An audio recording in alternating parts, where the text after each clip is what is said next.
কেন্দ্ৰীয় চৰকাৰে ঘৰে ঘৰে বিশুদ্ধ খোৱা পানী যোগানৰ লক্ষ্যৰে গ্ৰহণ কৰিছিল জল জীৱন মিছন আঁচনি। কিন্তু গ্ৰামাঞ্চলত প্ৰশাসনতহে পৰিণত হৈছে জল জীৱন মিছন আঁচনি। গৰিষ্ঠ সংখ্যক গাঁও আৰু চাহ বাগিচা অঞ্চলত ৰাইজে সুফল লাভ কৰা নাই জল জীৱন আঁচনি।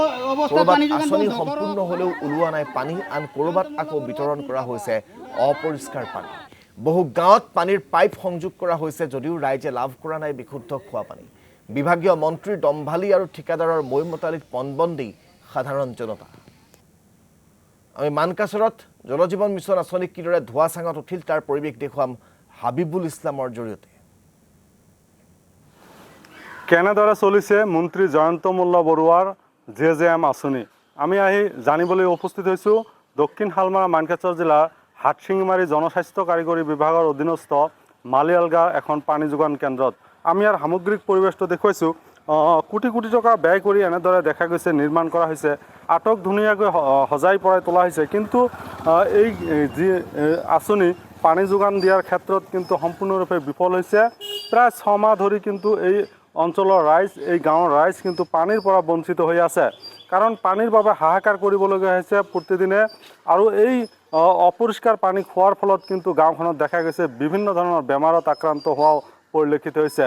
ইয়াৰ পিছতো কিন্তু দেখা গৈছে বিভাগীয় মন্ত্ৰী ইয়াত কোনো খবৰ লোৱাৰ এতিয়ালৈকে সময় পোৱা নাই। ইয়াৰ স্থানীয় ৰাইজ আছে, আমি কথা পাতিবলৈ যত্ন কৰিম।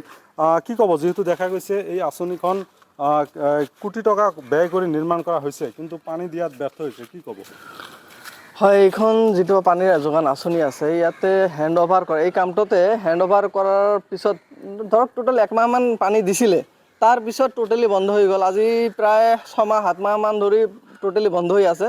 বহুতবাৰ কমপ্লেইন কৰাৰ পিছতো, যোগাযোগ কৰাৰ পিছতো আমাৰ ডিচি ছাৰো আহিছিল, তেখেতেও ইয়াতে চাই গৈছে। তাৰ পিছতো এতিয়ালৈ আৰু পানী যোগান নিদিয়ে, পানী যোগান নধৰে আমাৰ এই গাঁৱত। আমাৰ ইয়াতে পানীৰ সমস্যা হৈ যায় দুটা সময়তে, বিশেষকৈ বাৰিষা কালত আৰু বানৰ সময়ত আৰু খৰালি কালত। বানৰ সময়ততো এইটো টেংকিটো পূৰা পানীৰ তলত বুৰ গৈ থাকে, এইটো বাদেই দিলোঁ পানীৰ তলত। কিন্তু যেতিয়া পানী একদম শুকাই যায় সেইটো সময়তো পানী নাপায় গাঁৱৰ ৰাইজে। পানী নোপোৱাৰ কাৰণটো কি অসুবিধা? তাতে কেবেলবোৰ দিছিলে, যি কাৰেণ্টৰ কেবেল আছিলে, এই কেবেলটো একদম নিম্নমানৰ কাম কৰিছিলে, একদম টোটেলি প্ৰথমৰ পৰাই নিম্নমানৰ কাম কৰি আহিছিলে। আমি বাৰম্বাৰ জনোৱাৰ পিছতো কামবোৰ কোনো কণ্ট্ৰেক্টৰে কোনো কাণসাৰ দিয়া নাই। কণ্ট্ৰেক্টৰৰ মূৰৰ ওপৰত কাৰোবাৰ হাত আছিল নাজানো। সিহঁতে বিভাগীয় দায়িত্বত থকা যিসকল কৰ্তৃপক্ষ আছে সিহঁতৰ লগত বা বিভাগীয় মন্ত্ৰীৰ লগত কিবা সিহঁতৰ বুজাবুজি হয়তো হ'বও পাৰে, সেইকাৰণে সিহঁতে এনেকৈ যেনে তেনে বনাই থৈ গৈছে। মানে এই আঁচনিবোৰ দিছিল কিয়, যে আমাৰ গাঁৱৰ সকলো অঞ্চলৰ গাঁৱৰ ৰাইজে যাতে পানী পায়। কিন্তু মই দেখা মতে আমাৰ এই আঁচনিবোৰ যে নিৰ্মাণ হৈছে, এইটো জাষ্ট গাঁৱৰ ৰাইজৰ পানী পোৱাৰ কাৰণে নহয়, এই ঠিকাদাৰ আৰু দায়িত্বত থকা বিভাগীয় কৰ্তৃপক্ষৰ পকেটত বেংক বেলেঞ্চ ভৰাৰ কাৰণে এই আঁচনিবোৰ বনাইছে সিহঁতে। হয়, নিশ্চয়কৈ যি কোটি টকা ব্যয় হৈছে সেই কোটি টকা কিন্তু বিভাগীয় কৰ্তৃপক্ষ তথা বিভাগীয় মিনিষ্টাৰৰ পকেট গৰমৰ উদ্দেশ্যে কিন্তু নিৰ্মাণ হোৱা বুলি কিন্তু এক অভিযোগ উত্থাপন হৈছে। আমাৰ সৈতে ছাত্ৰ সন্থাৰ সম্পাদক আছে, আমি কথা পাতিম। কি ক'ব, যিহেতু দেখা গৈছে জিলাখনত যি জল জীৱন মিছন আঁচনি ৰূপায়ণ হৈছে, কেনেধৰণৰ? চাওক, আমি কেইদিনমান আগতে এটা তেনেকুৱা জল জীৱন আঁচনি ভিজিট কৰিছিলোঁ আৰু তাতে আমি যিবিলাক সাধাৰণ ৰাইজ আছে, একেবাৰে পাহাৰীয়া অঞ্চল, সেই ঠাইতো আচলতে পানীৰ পৰা বঞ্চিত হৈ আজি প্ৰায় এবছৰ ধৰি মানুহে আছে। আৰু ইয়াৰ ৰহস্যজনক কথাটো হ'ব যে এতিয়ালৈকে বিভাগীয় কৰ্তৃপক্ষ এই জল জীৱন আঁচনি কিয়ে কৰা নাই, হস্তান্তৰে কৰা নাই। প্ৰথমতে যিমানবোৰ আমাৰ জিলাখনত আচলতে জল জীৱন আঁচনি হৈছে সকলোবোৰ নিম্ন আৰু দুৰ্নীতিগ্ৰস্তৰে ভৰাপুৰ।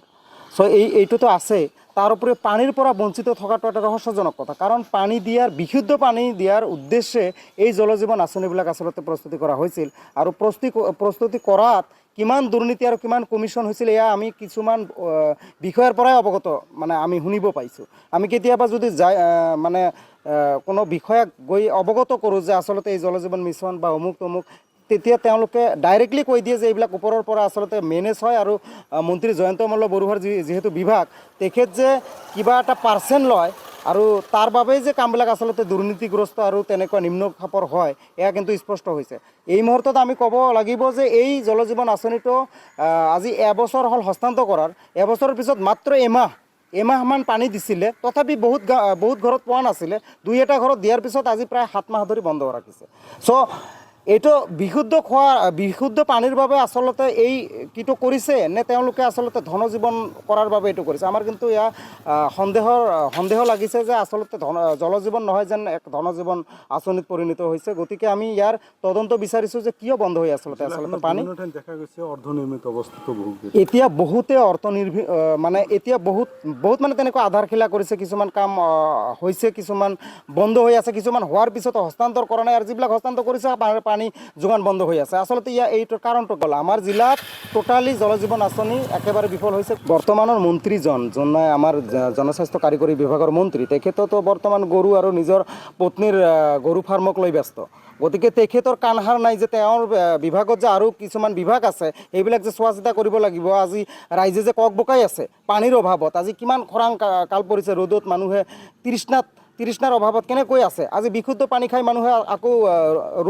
ৰোগত আক্ৰান্ত হ'লে সেই দায়িত্বটো কোনে ল'ব আচলতে এইটোৰ উদ্দেশ্যই আছিল বিশুদ্ধ পানী প্ৰদান কৰাত কিন্তু সেইটো বন্ধ হৈ আছে ইয়াৰ কাৰণটো কি আজি গৰুলৈ ব্যস্ত থাকিলে হ'ব নেকি আমি বিচাৰিছোঁ যে মন্ত্ৰীজনৰ বিভাগ জনস্বাস্থ্য কাৰিকৰী বিভাগ এই জনস্বাস্থ্য কাৰিকৰী বিভাগতো বহুত দুৰ্নীতি হৈছে অতি সোনকালে ইয়াৰ স্পষ্টকৰণ কৰিব লাগে আৰু তদন্ত হ'ব লাগে আৰু যদি মন্ত্ৰীজন অযোগ্য মইতো ভাবোঁ ইতিমধ্যে মন্ত্ৰীজনক আচলতে বৰখাস্ত কৰিব লাগিছিল নহ'লে নিলম্বন কৰিব লাগিছিল আচলতে নিজেও দায়িত্বটো মানে এৰি দিব লাগিছিল কিন্তু তেওঁৰ আকৰ্ষক স্থিতি তেওঁৰ মানে কি ক'ম আৰু অহংকাৰী যিটো স্বভাৱ এই স্বভাৱৰ বাবে আজি সাংবাদিকক অপমান কৰিলে তাৰ পিছতো মন্ত্ৰীজনে সেই চকীটো আজি অটুট কৰি ৰাখিছে আচলতে আশীৰ্বাদ মুখ্যমন্ত্ৰীৰ আছে আমি নিশ্চয় ধৰিব পাৰিছোঁ আৰু নিশ্চয়কৈ এনেকৈ দেখা গৈছে যি বিভাগীয় মন্ত্ৰী জয়ন্ত মোল্লা বৰুৱা কিন্তু বৰ্তমান দেখা গৈছে হাল এৰি শিয়াল খেদাত পৰিছে কাৰণ আমি আপোনালোকক মানকাছৰৰ পৰা হবিবুলৰ জৰিয়তে গোটেই পৰিৱেশটো দেখুৱালোঁ আৰু ৰাইজৰ প্ৰতিক্ৰিয়াখিনি জনোৱাৰ চেষ্টা কৰোঁ জয়ন্ত মোল্লা বৰুৱাক মুৰ্দাবাদ